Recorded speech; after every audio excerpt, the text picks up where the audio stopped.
As y'all can see, I done ripped my motor card. So what happened? The rotor, the screws, all of them came out, and I wasn't paying attention because I never did Loctite these screws. So whenever y'all put this rotor on, make sure y'all Loctite the screws. So one of the screws came out and ripped the motor cable, as you can see. I got a new rotor. I got some Loctite.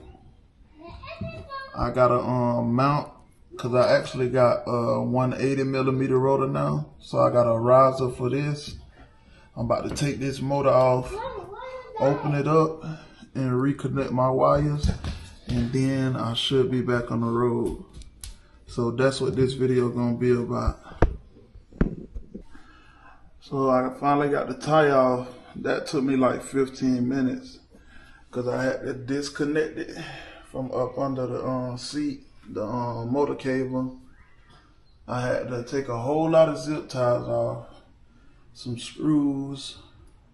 I removed the battery before I can get up under there, and took the screws off, and honestly it just slide off. So I'm gonna take it over here in the light so y'all can see the damage I did. Alright y'all, I don't know how loud the charger is because I got the battery charging up when I'm about to fix this, but matter of fact, let me unplug it right quick. Wait, Carter, wait. Alright, as y'all can see, this is my first time looking at it too. So apparently all these screws right here came out. I got some Loctite now though. And so when all these screws came out and they grabbed the brake, I guess every time it was knocking it loose.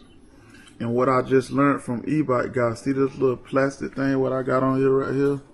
I don't need that on there, but I always thought I did. And I used to wondering why I ride and my brakes used to make a little noise, but they weren't squeaking or nothing. But I always thought that they were so thick they need to get a little wear on them. So I'm gonna make sure I take that off this time because I'm gonna be putting Loctite on here. But yeah, this the damage I caused, bro. As you can see. Let me take the disc off.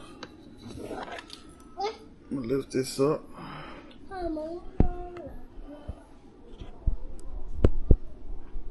me see.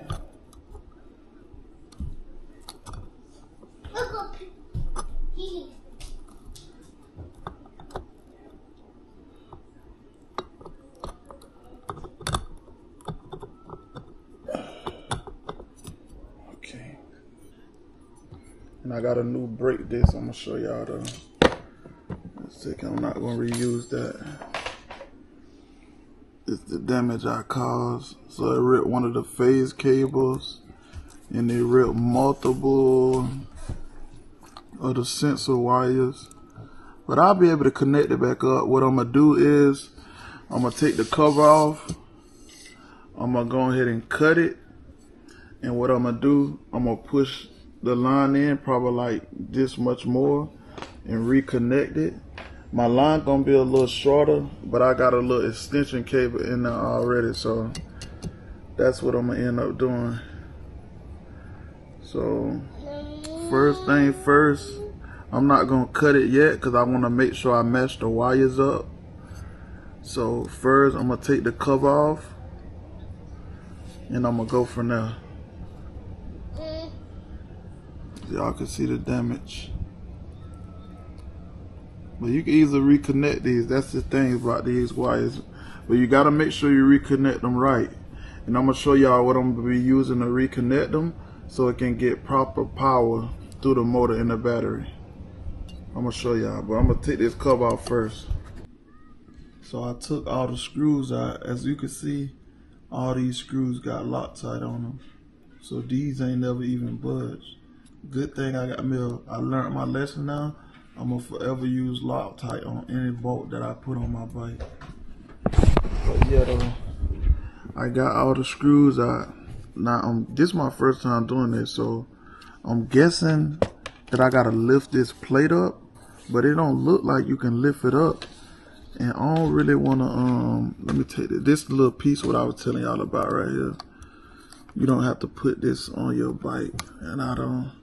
And that's probably one reason it didn't stay sealed down. But how do you get this to come up? I'm gonna have to go look online right quick and see. Let me go look up a reference video right quick. Okay, so what I figured out is it's two ways you can do this. You can basically take the whole stator out, which would be when I take this cover off, I would be able to pluck the whole motor out. But I was trying to figure out, they actually designed this so good that you can't even see a crease in here, so you wouldn't think you can stick something up under here to lift it up. But this cover actually pops up. What you have to do is like put a little pressure to the side, and as you can see, it's coming up.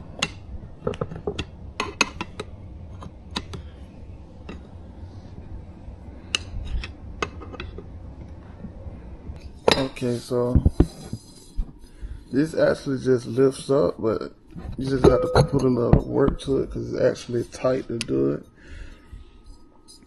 So I'm gonna lift this up and see how it looks. Alright, I managed to get the cover off. It looked like it just comes straight up, but how the wires were ripped up and spread it up, that was the reason why it was getting stuck. It was getting stuck on the wire. So my plan is to actually cut it right here, push these down in through here, and push this through, and then connect it in the inside. You understand what I'm saying? I'm gonna cut it from here. I'm gonna push this wire a little down deeper and push it all the way in through. I'm gonna pull these out and reconnect it like inside here. So that, because you know, most of the time if you reconnect it right here, it's really not gonna be a good idea. I mean, I can reconnect them right here. I'm gonna see, but you see right there? See, it's chewed up right there. I don't know if it's chewed up in the inside of here too. So what I'm gonna do, yeah, you see those wires chewed up in the inside of there. So I'm gonna cut it here, push it through, and then pull this through and connect it. So I just cut it. So I cut it. Let me show you what I'm gonna be using to reconnect it, as y'all can see how it looks. Daddy, keep popping. Okay, Kurt, give me 1 second. So this what I'm gonna be using. Daddy. You know you're gonna need your solder, so you can solder it back together. But I think most people just use this to connect it back together. What I ordered is these little copper tubings. And what you can do with these copper tubings, let me give you an example. What you would do is put one of these copper tubings over the cable and you crimp them together. So that's going to give it a more secure connection after soldering it together. So I'm going to be using those. Of course, I'm going to solder them together. I got some tape for some wraparound work. And then I got these rubber heat sink tubes for to make sure it's properly sealed. So it's basically going to look the same. I'm basically just cutting the wire and reconnecting it back together. So the next step is to get this wire out of this tube. And as you can see, the factory, they properly sealed it with some rubber. So I'm gonna have to like carefully cut this rubber off here, and then it should be able to slide right through. Once I slide that through, then I will be able to slide the new cable through. So that's, I'm finna get all this rubber from right here so I can slide the cable out.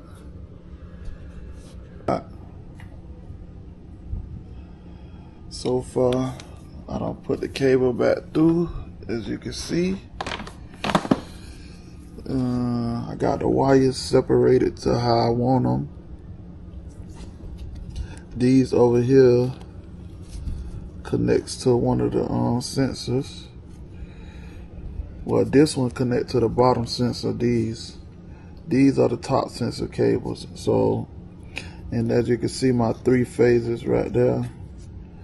So what I'm gonna do, these bottom phases, I'm gonna connect them to the phase cables that's coming out of this little black wire right there to right there.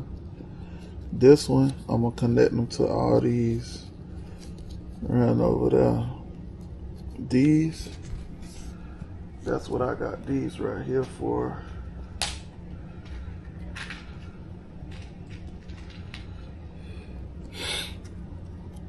So that way I ain't really gotta solder too much. Once I connect those together, I'm just gonna crimp them.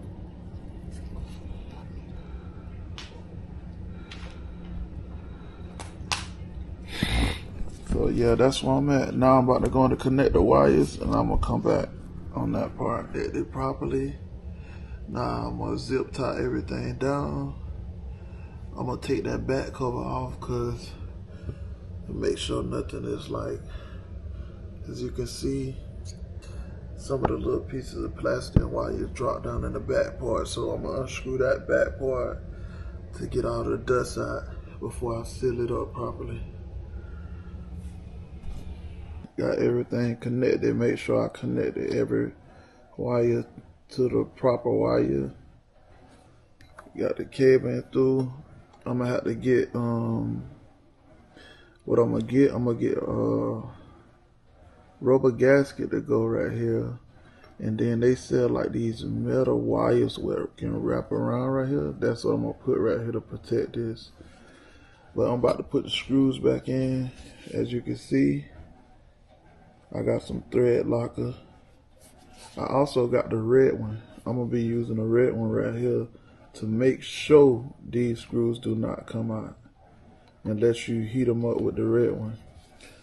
But yeah, I'm gonna go ahead and put these. Oh, one thing I want to recommend is make sure when you put the cover back on to put this part of the wire through the cover and then put the cover and sit it to the side, because now I ran into another, well, not another issue, but I had to cut these for the sensor blocks couldn't fit through, so I had to cut them, and I'm just gonna reconnect one on for right now. I got my screws in. Now I'm about to put my new rotor on. These screws right here that came in it got some Loctite on it, but I'm gonna double down on it because I'm damn sure not ripping my card again. I'm gonna put some red Loctite on it. So I got the motor mounted up. As y'all can see, the new rotor look pretty good. The brakes feel better, and I got everything connected. It says it worked, and this is the issue I'm running into right now. So, well, from what I see online, they said it could be bad. When I soldered those sensors together, I didn't do it properly. So this is the idea I can't do with. Let me show you the problem I'm having. You see, once I turn the bike on, the motor move, but it just move like it's nothing, or it move a little. Like when I put it into, get my phone card, I'm gonna put it in auto learn and show y'all what it's doing. You can see I'm gonna put it in auto learn. Put it in auto learn. Controller is not connected. Like that. Okay. And put it in auto learn. Now watch what it does. See, it moves.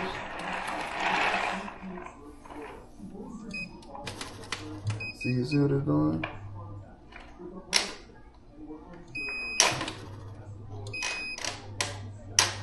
use some of these JST connectors and just crimp the wire and just change the hall sensors, one of my hall sensors to these JST connectors, and I'm gonna see if it works for now. If not, I might have to open the motor back up and literally recheck everything, but I'm thinking it could be that. From the guy online, it said that means one of your sensors are not connected properly in some way. Well, I'm gonna check this. I'm gonna connect this first and see where we go from now. So as you can see, I have the JST connectors connected. What I had to do, I had to put 4-pin and a 2-pin. So what I did, I put the red and black together, and I put the rest of the colors in here. These things kind of tricky, especially sometimes when they don't slot right. It's like one of them can throw the click off and all of them. That was a hassle. I'm definitely gonna be looking for other options. What's way more where you could just clip them together basically. But yeah, I'm about to test it out right now and see what we get. Okay, so here's the test. So lean the bike to the side.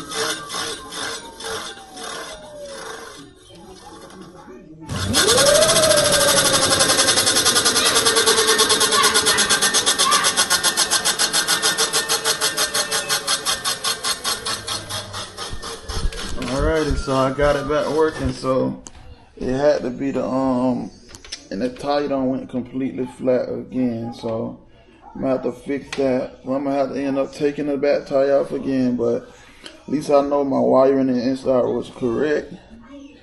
These, I guess I'm gonna have to end up replacing this right here with a JST connector. I'll do that later. But at least I know it's working now. And it looked like the bike is going backwards, so I'm gonna have to put it in an auto learn one time. There we go.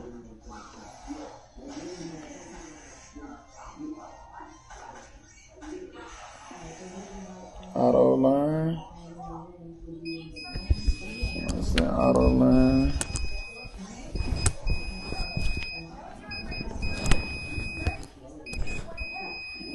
Okay.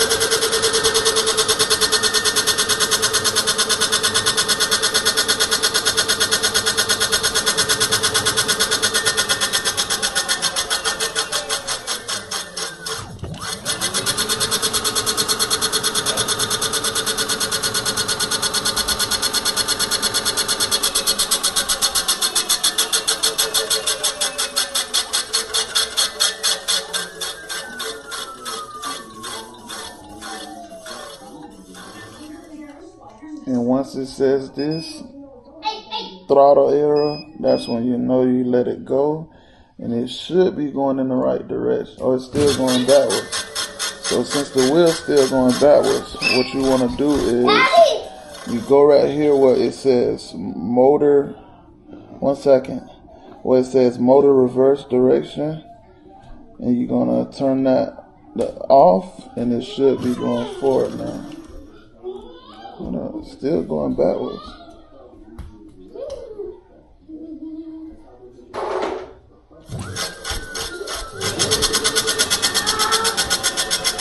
It's still going backwards. I think I'm gonna have to do another auto line. It's still going backwards for some reason.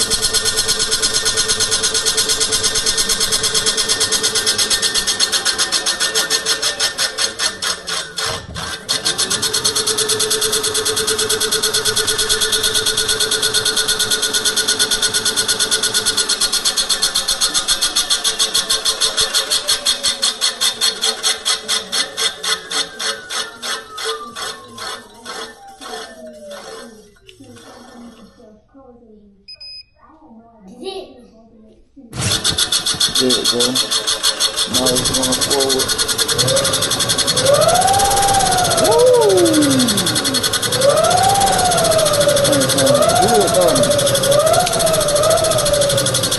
So all we need now is a tire. As y'all can see, this back brake is working good. So I put the Loctite on the back rotor. So now all I gotta do is get that back tire fixed. How I'm gonna do this? I'm gonna have to end up taking the tire off again, but I'll do that tomorrow. But that was my video, and that's my battery right there, y'all. Let me see that battery right there, Carter. Give me that battery.